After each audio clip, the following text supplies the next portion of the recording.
सर्व विद्यार्थी मित्रांनो, गुड मॉर्निंग सर्वांना. आज आपण गेल्या पिरियडला जो पेपर नंबर 3 चालू केलेला होता, मृदा भूगोल परिचय, हा जो आपला पेपर नंबर 3 आहे सेमिस्टर 3साठी, त्याचं गेल्या पिरियडला आपण सिलेबस पाहिलेला होता की प्रामुख्यानं हा असणारा जो पेपर आहे हा एकूण 3 विभागामध्ये विभागला, 4 युनिटमध्ये विभागलेला आहे. स्क्रीनवरती सिलेबस पुन्हा एक वेळ तुम्हाला दाखवतो, पहा.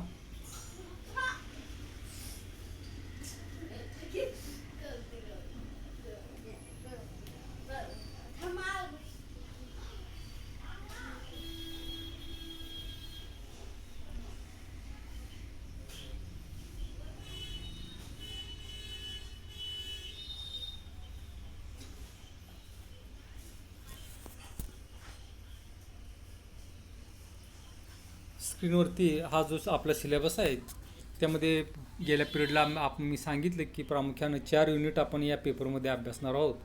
त्यातलं पहिलं जे युनिट आहे ते म्हणजे मृदा भूगोलाचा असणारा परिचय. मृदा भूगोलाचा असणाऱ्या परिचयामध्ये मृदेच्या व्याख्या, मृदा भूगोलाचे स्वरूप आणि व्याप्ती, मृदा भूगोल आणि मृदाशास्त्र यांचे सहसंबंध, मृदा भूगोलाचं असणारं महत्त्व इत्यादी घटक आपण या युनिटमध्ये अभ्यासणार आहोत. आता प्रामुख्यानं दुसरं जे युनिट आहे त्याचं नाव आहे मृदेची रचना व मृदेचे गुणधर्म. मृदेची रचना आणि मृदेचे गुणधर्म अभ्यासत असताना या युनिटमध्ये प्रामुख्यानं मृदेची रचना, मृदेच्या रचनेवर परिणाम करणारे घटक, मृदेच्या रचनेवर व मृदेच्या विकासावर परिणाम करणाऱ्या प्रक्रिया, मृदेचे असणारे प्राकृतिक किंवा भौतिक गुणधर्म आणि मृदेचे असणारे रासायनिक गुणधर्म, अशा उपपॉईंटमध्ये आपण हे दुसरं युनिट अभ्यासणार आहे. तिसरं जे युनिट आहे आपण पाहिलेलं होतं गेल्या वेळी की मृदेचे वर्गीकरण आणि वितरण, सॉईल डिस्ट्रीब्युशन, आणि या युनिटचा असणारे जे उपपॉईंट आहेत त्यामध्ये उत्पत्तीनुसार किंवा निर्मितीनुसार मृदेचे वर्गीकरण, मृदेचे गुणधर्म व सामान्य जागतिक वितरण, मृदेचे अपक्षरण आणि अपक्षरणाची असणारी संकल्पना, अपक्षरणाची असणारी कारणे व विदारण नियंत्रण करणारे घटक इत्यादी पॉईंट आपण या युनिटमध्ये अभ्यासणार आहोत. आणि यामध्ये शेवटचा जो पॉईंट आहे तो म्हणजे मृदेची असणारी अवनती व मृदा संरक्षण किंवा संधारण. अशा प्रकारे तिसरे युनिट आहे. आणि चौथं जे शेवटचं युनिट आपण पाहणार आहे त्याचं नाव आहे मृदा व्यवस्थापन. यामध्ये प्रामुख्यानं मृदेचं असणारे व्यवस्थापन, मृदेच्या व्यवस्थापनाची असणारी संकल्पना, मृदा व्यवस्थापनाची गरज, आणि शेवटचा पॉईंट आहे तो म्हणजे मृदा व्यवस्थापनाची असणाऱ्या पद्धती. तर अशा प्रकारे 4 युनिटमध्ये हा पेपर आपण अभ्यासणार आहे. त्यातलं पहिलं युनिट जे आहे ते आज आपण चालू करणार आहोत. पहिल्या युनिटचं असणारं जे नाव आहे ते म्हणजे मृदा भूगोल आणि मृदा भूगोलाचा असणारा परिचय. आता मृदा भूगोल म्हणजे काय, तर मृदा भूगोल याचा अर्थ माती किंवा सॉईल जॉग्राफी असं त्याला आपण म्हणतो. आता मृदेचा अभ्यास करत असताना यामध्ये भूगोलशास्त्रामध्ये किंवा भूविज्ञानामध्ये मृदेचा अभ्यास का केला जातो, तर याचं असणारं जे मुख्य कारण आहे ते म्हणजे की पृथ्वीचा असणारं बाह्य कवच, त्याला आपण भूकवच असं म्हणतो, त्यालाच लिथोस्फिअर असं म्हटलं जातं. मृदेच्या असणाऱ्या कवचाचा अभ्यास करत असताना जे छोटे छोटे पार्टिकल्स आहेत किंवा असणारे जे धूलिकण आहेत, जे असणारे कण आहेत, त्याला आपण माती असं म्हणतो, त्यालाच मृदा असं म्हणतो. इंग्रजीमध्ये त्यालाच आपण सॉईल असं म्हणतो. मृदा भूगोलाचा अभ्यास भूशास्त्रामध्ये, भूविज्ञानामध्ये का केला जातो, तर पृथ्वीच्या भूपृष्ठावरती असणारी जी सजीव सृष्टी आहे त्यामध्ये असणारे मानव असतील, वनस्पती असतील, पक्षी असतील, वनस्पती, ह्या सगळ्या जे घटक आहेत नैसर्गिक, ज्याला आपण बायोस्फिअर असं म्हणतो, जैविक आवरण, हे जैविक आवरण पूर्णपणे मृदेवरती आधारित असतं. आणि मृदेवरती आधारित असणारा हा जो घटक आहे तो अतिशय महत्त्वाचा आहे. भूविज्ञानामध्ये मृदेला अनन्यसाधारण महत्त्व आहे.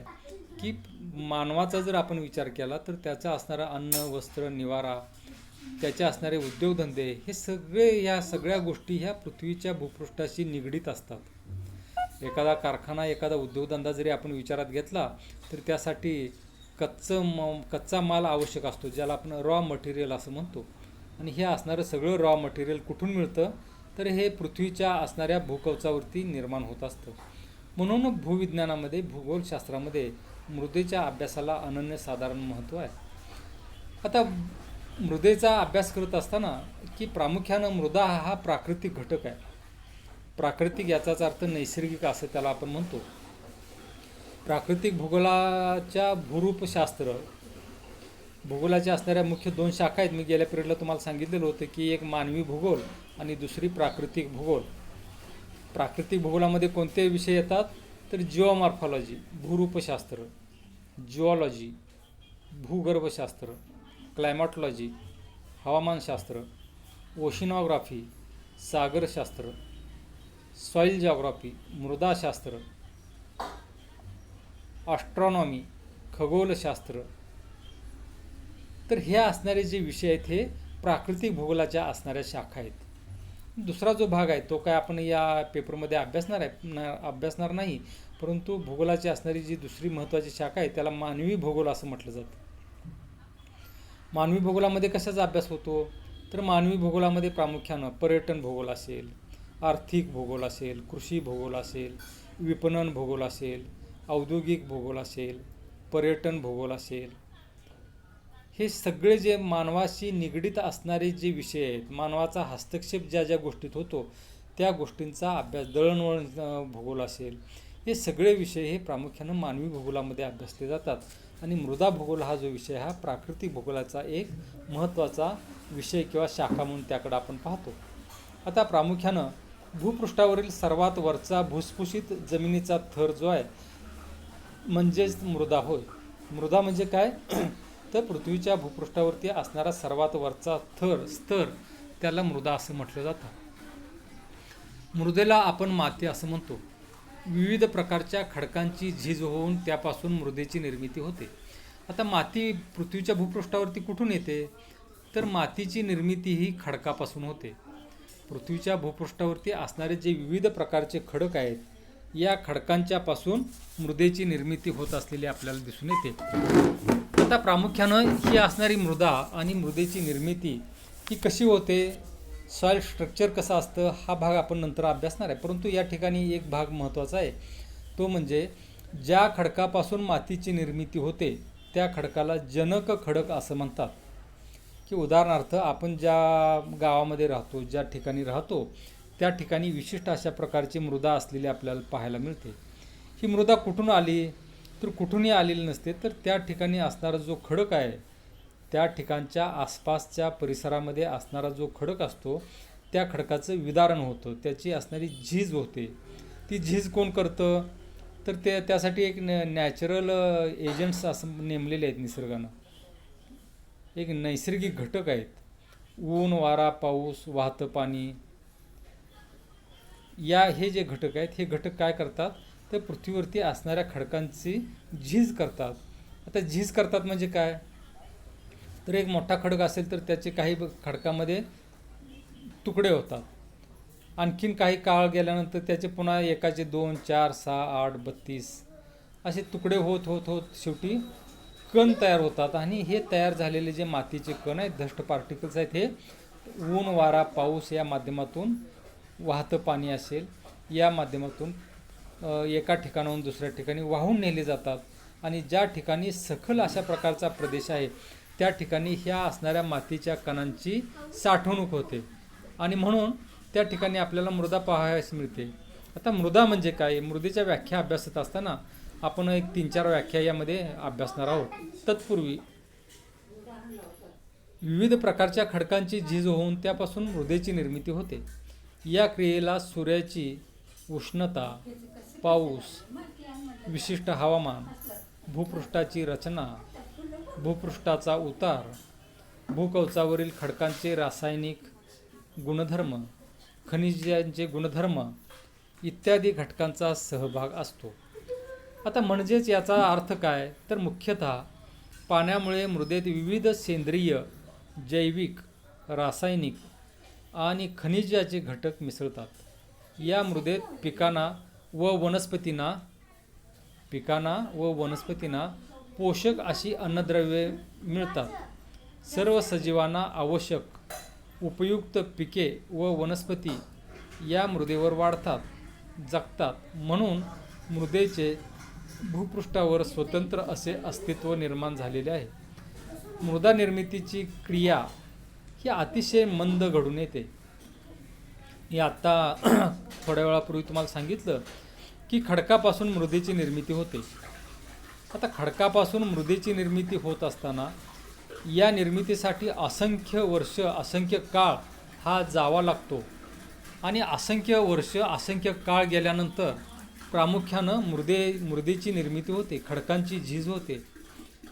पटकन खडकाची झीज झाली आणि मृदेची निर्मिती झाली, मातीची निर्मिती झाली, असा हा चमत्कार मात्र पृथ्वीच्या भूपृष्ठावरती पटकन घडत नाही. त्यासाठी शेकडो हजारो वर्षाचा काळ हा जावा लागतो. पृथ्वीच्या भूपृष्ठावरती असणारा जो मातीचा थर आहे, हा मातीचा थर काही तज्ज्ञांच्या मते पृथ्वीच्या भूपृष्ठावरती 1 सेंटीमीटर मातीचा थर, मातीची जाडी तयार व्हायची असेल तर त्यासाठी जवळपास 1000 ते 1200 वर्ष इतका कालखंड जावा लागतो. त्यावेळी पृथ्वीच्या भूपृष्ठावरती 1 इंच, 1 सेंटीमीटर म्हणा की मातीचा थर हा निर्माण होतो. आता अशा प्रकारची ही असणारी मृदा, ही मृदा म्हणजे काय?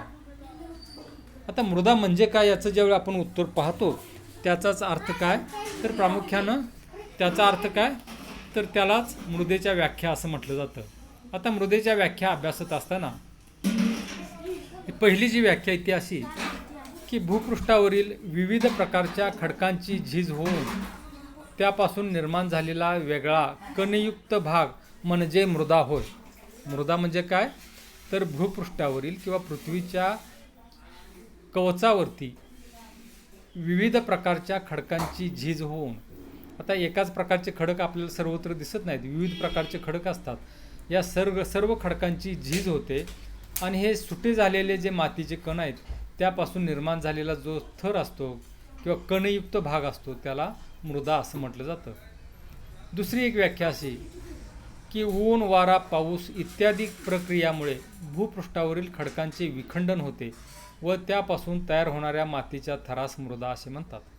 ही दुसरी जी व्याख्या आहे ती अशी की पृथ्वीच्या भूपृष्ठावरती मगाशी मी तुम्हाला सांगितलं की काही नॅचरल एजंट्स हे सातत्यानं कार्य करत असतात. कोणते आहेत नॅचरल एजंट्स किंवा नैसर्गिक ज्याला आपण एजंट्स असं म्हणतो की ते म्हणजे ऊन, वारा, पाऊस, वाहतं पाणी. हे घटक काय करतात, तर पृथ्वीच्या भूपृष्ठावरती असणारे खडकांचं विखंडन करतात.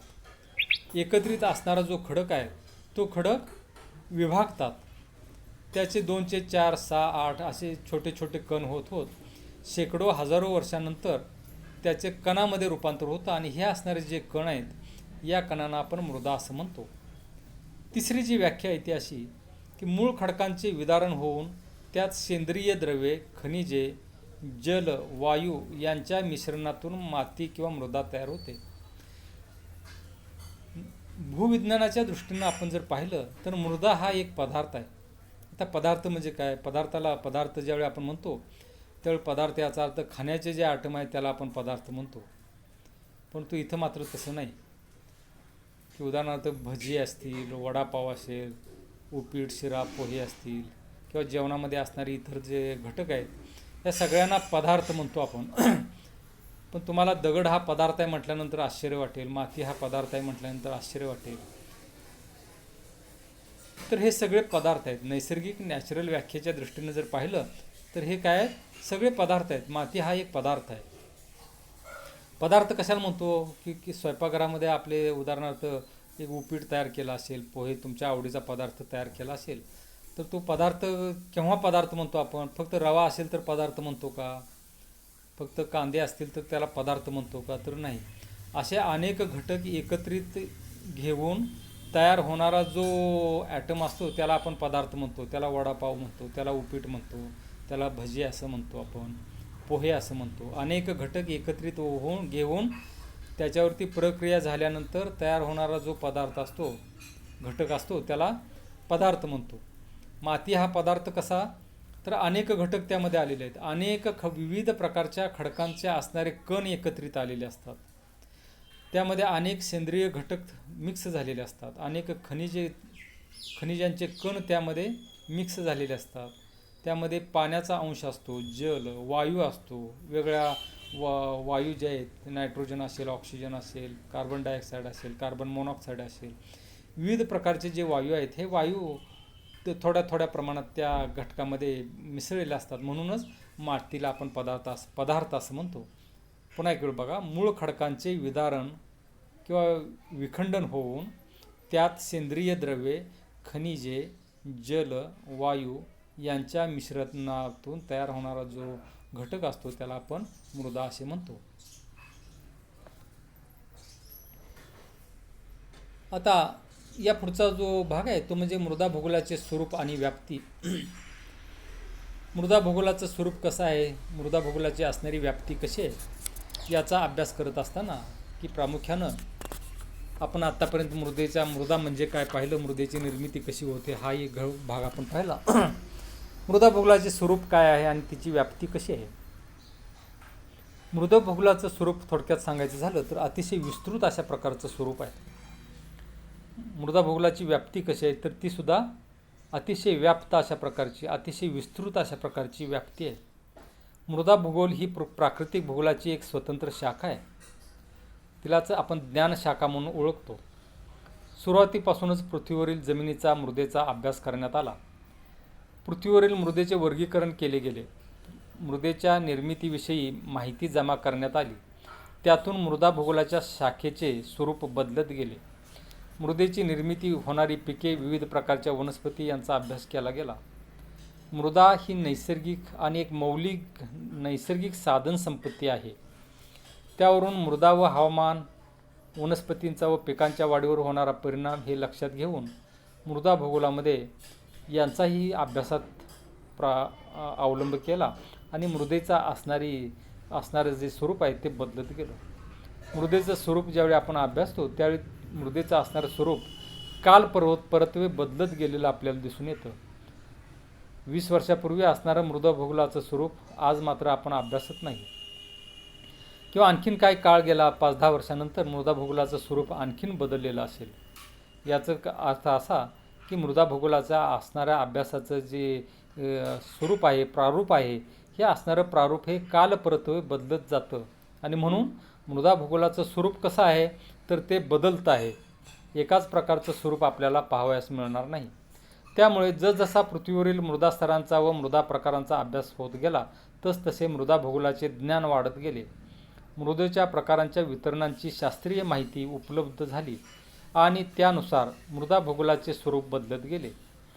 कोणतंही शास्त्र तुम्ही घ्या, कोणत्याही शास्त्राचा जर विचार आपण केला तर ते विकसित अशा प्रकारचं असतं. त्यात सतत नवीन शोध होत असतात. जसजसे शोध लागत जातील तसतसं त्या विषयाचं स्वरूप हे बदलत जातं. नवीन माहिती उपलब्ध होते. त्यामुळे मृदा भूगोलाचं परिवर्तन होत जातं. याचाच अर्थ असा की मृदा भूगोलाचं असणारं स्वरूप कसं आहे तर मृदा भूगोलाचं असणारं स्वरूप हे परिवर्तनीय आहे असं म्हटलं जातं. तर अशा प्रकारे मृदा भूगोलाचं स्वरूप हे आपल्याला या ठिकाणी पाहावयास मिळतं.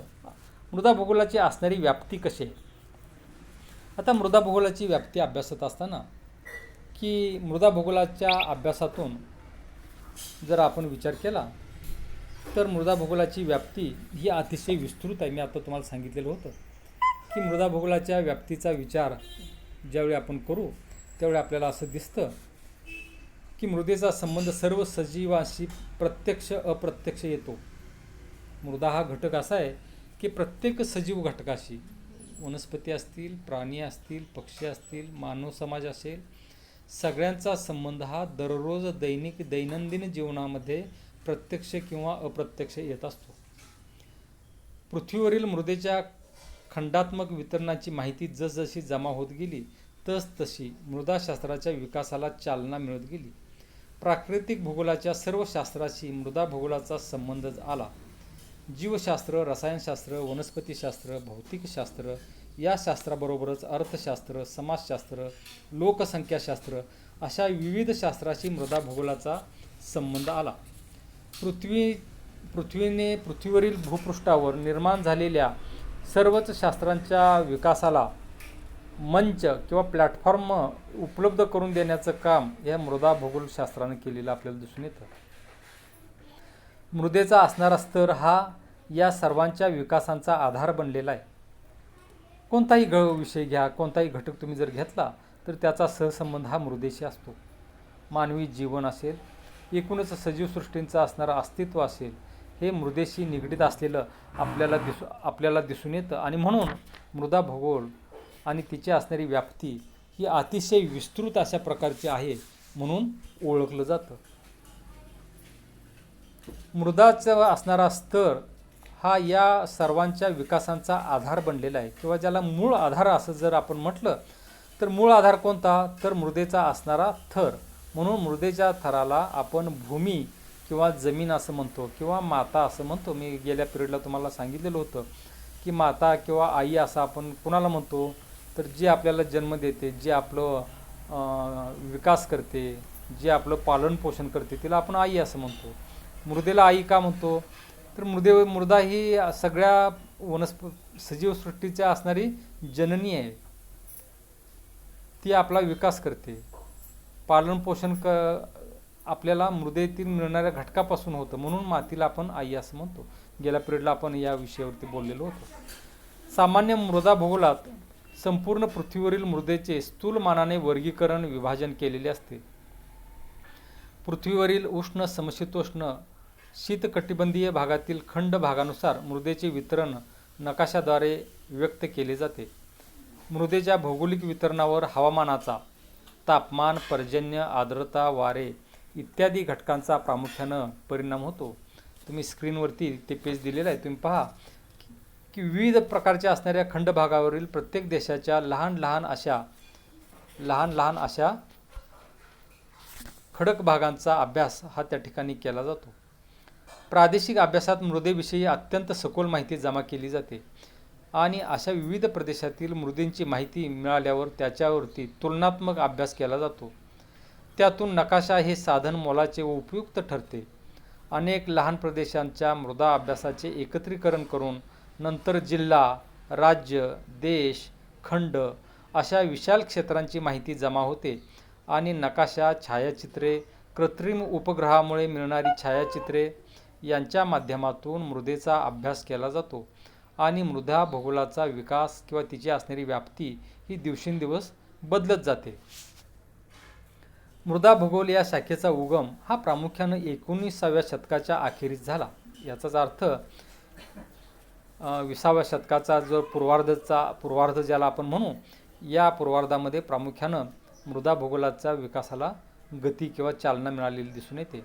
विशेषतः शेती उत्पादनांची मागणी वाढल्यामुळे ज्या मृदेवर पिके होतात ती मृदा अधिक उत्पादक